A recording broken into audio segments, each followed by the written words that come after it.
Azərbaycan dövlətinin əleyhinə formalaşmış bu cinayətkar dəstənin əsas təxribatçısı, belə də bu Vahabilərin, bu təxribatçıların və digər Kənan Hacıyev, Məhəmməd Paşazadə, Hüseyn Salahzadə, Tural, Orxan, Kənanlar və digərlərinin Kapital Bank dələduzluğu üzrə sübut məndən tələb edirlər. Sübut çox sadədir mənim fikrimcə. Hal-hazırda keçən il mənim azadlığımı məhdudlaşdırılıb.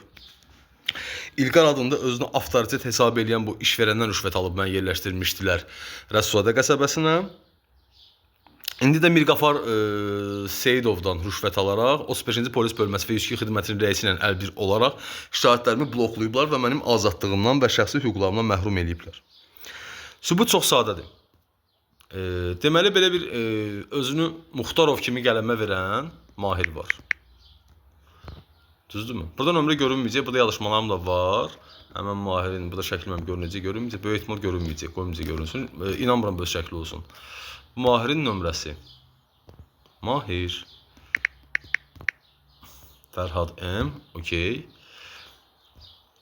12 fevral 2026-cı il bu ildə məni yenidən bir növ məni öz əllərində hesab edirlər. Bu korrupsioner Dövlət Təbii Xidmətinin əməkdaşları oyuna gətirmək məqsədi ilə 12 fevral 2026-cı ildə biz getdik Mahirlə birlikdə Şuşa dalıcı.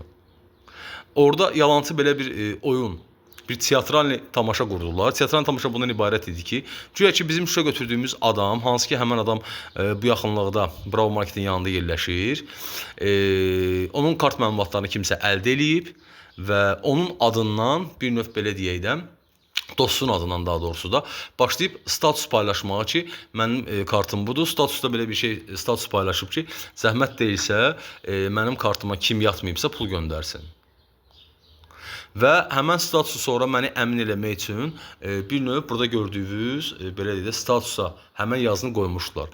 Və bu şəxslər nədə səhv buraxdılar ki, bu xüsusi xidmət orqanı üçün yola verilməz bir səhvdir mənim zənnimcə. Ümumiyyətlə hər hansı bir kəşfiyyatçı xüsusi xidmət orqanı əməkdaşı keçirdiyi əməliyyat vaxtı özünü ifşa elətdirirsə, onun bu xüsusi xidmət orqanında qətiyyən yeri yoxdur mənim əzizim. Yəni onun yeri təmiz başqa bir yerdir. Ya taksi şofer olsun, nəsə geçsin. Və misal üçün, biz hər hansı bir statusa baxmamışdan əvvəl statusun kənarında, kəndarında yaşlı belə bir işarə görürük. Hal-hazırda prolensin işarəsini gördük. Biz çıxandan sonra prolensin işarəsi itdi. Bu İsrail qardaşın statusudur. O da prolensin əməkdaşıdır. Bir şirkət var, çalışan məşğullar. Və gördünüz, mən buna baxandan sonra avtomatik olaraq siyahıdan itir. Oyunu nədə səhv qurmuşdular? Əgər ki, bizim işə götürdüyümüz adamın verdiyi məlumatlar düzgün təsdiq olunmuş bir məlumat idisə,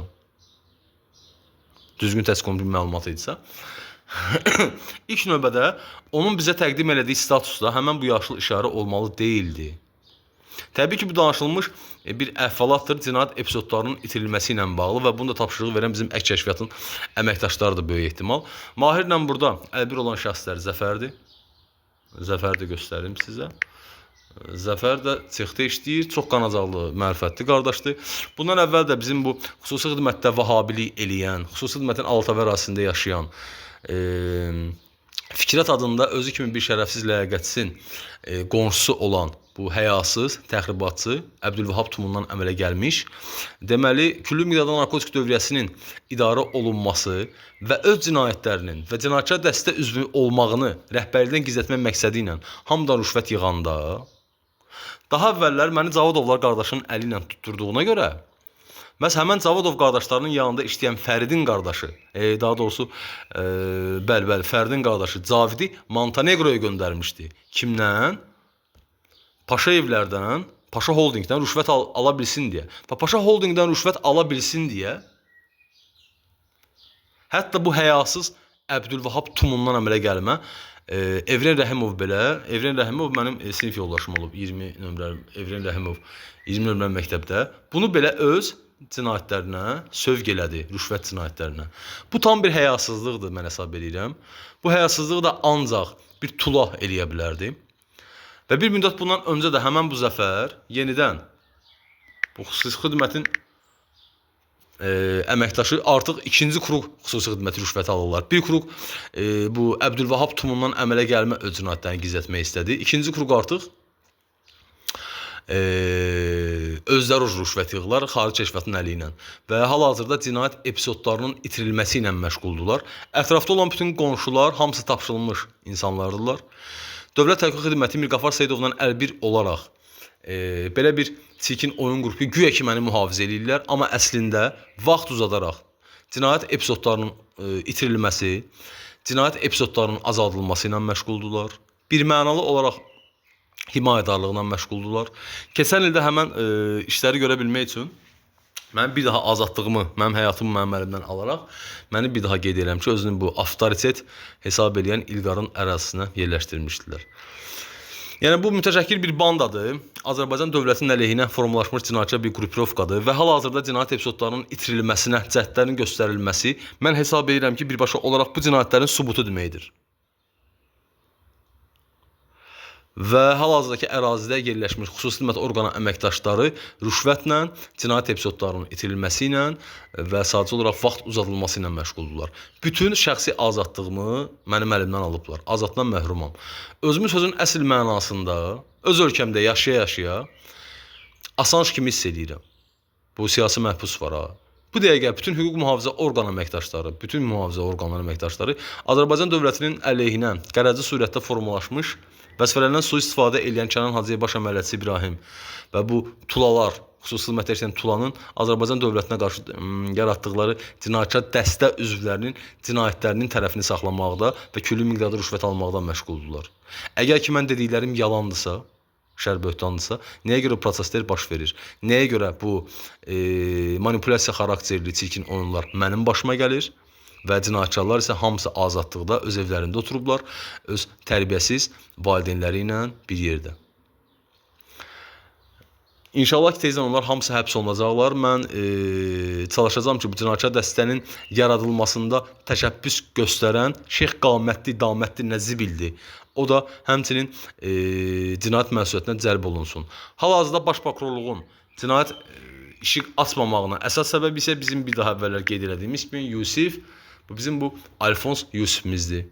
Həmən bu Alfons Yusifdir ki, bunun həyat yoldaşının, bu şəxsin həyat yoldaşının qardaşı prokuraturada işləyir və hal-hazırda mənim Baş Prokurorluğa ünvanladığım onlayn surətdə, ünvanladığım bütün bir növ belə deyək də şikayət ərizələrim həmən bu Yusifin həyat yoldaşının qardaş tərəfindən bloklanır. Mütəmadi olaraq telefon zənglərimə daimi olaraq qulaq asırlar. Daimi olaraq qulaq asırlar.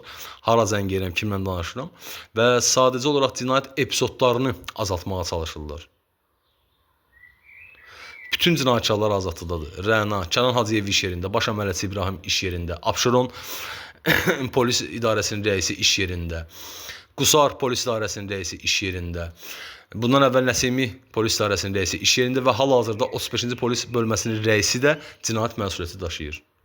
Ki, cinayət epizodlarının və dövlət xidmətinin rüşvət almasında, yüksək xidmətin rəisinin rüşvət almasında dəstək göstərdiyinə görə.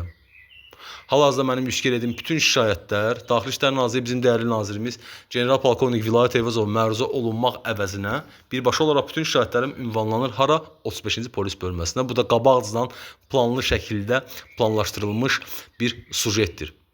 Bundan əvvəl 2025-ci ildə mənim azadlıqdan məhrum edərək, oyuna salaraq Rəsulzadə qəsəbəsinə yerləşdirəndə bizim bu avtoportret İlqarın ərazisini, iş verən İlqarın, Acun Kazmamanın eks-həyat yoldaşının ərazisini yerləşdirəndə paralel olaraq həmən oyun orada davam edirdi. Mənim bütün şikayətlərim istiqamətlənirdi. Dəyərli nazirimiz General Polkovnik Vilayət Eyvazova yox, məhz Nəsimi rayon polis bölməsinə. 2025-ci ilin yay aylarında da mənim evimi qəsdən hədə-qorxu gəlmək məqsədi ilə Mirqafar Seyidovla əlbir olaraq Qusar polis idarəsinin rəisi, orada Orxan adlı epizod var, orada malyarlar var və bizim Elçin həkim var, hansı ki cinayətkar dəstənin əsas üzvü olan Rəna adlı xanımın həkimi idi. Mənə hədə-qorxu gəlmək niyyəti ilə qəsdən mən yaşayan evə mətbəx hissəsini, Balaqusar istiqamətində yerləşən evin müvəqqəti kirayədə qalırdım. O evi də yandırmışdılar. Yəni bu indiki dövrdə, indiki hazırki vəziyyətdə, dövrdə deməyək, hal-hazırda bütün hüquq mühafizə orqanları cinayətkar dəstə və dəstə üzvlərinin tərəfini saxlamaqdadırlar. Bütün sosial şəbəkələrim hamısı idarə altındadır. Telefon zənglərim idarə altındadır. Tam bir azadlığım məhdudlaşdırılıb. Ki, bir qrup Azərbaycan dövlətinə əleyhinə formalaşmış cinayətkar dəstə üzvlərinin cinayətləri gizli qalsın deyə. Bütün hüquqlarımdan məhrum olmuşam. Bütün hüquqlarımdan. Və hamı da artıq rüşvət içərisindədir. Ümid edirəm ki, bu cinayət məsuliyyətinə cəlb olunacaq bizim dəyərli nazirimiz general polkovnik Nağıyev. Nəyə görə? Çünki bu qədər hörmətsizlik, bu qədər saymamazlıq nazirə qarşı ola bilməz. Hal-hazırda bütün xidmət orqan əməkdaşları indiki vəziyyətdə cinayətkarların və öz dövlət və hakimiyyətinin, Azərbaycan xalqının düşmənlərinin tərəfindədirlər.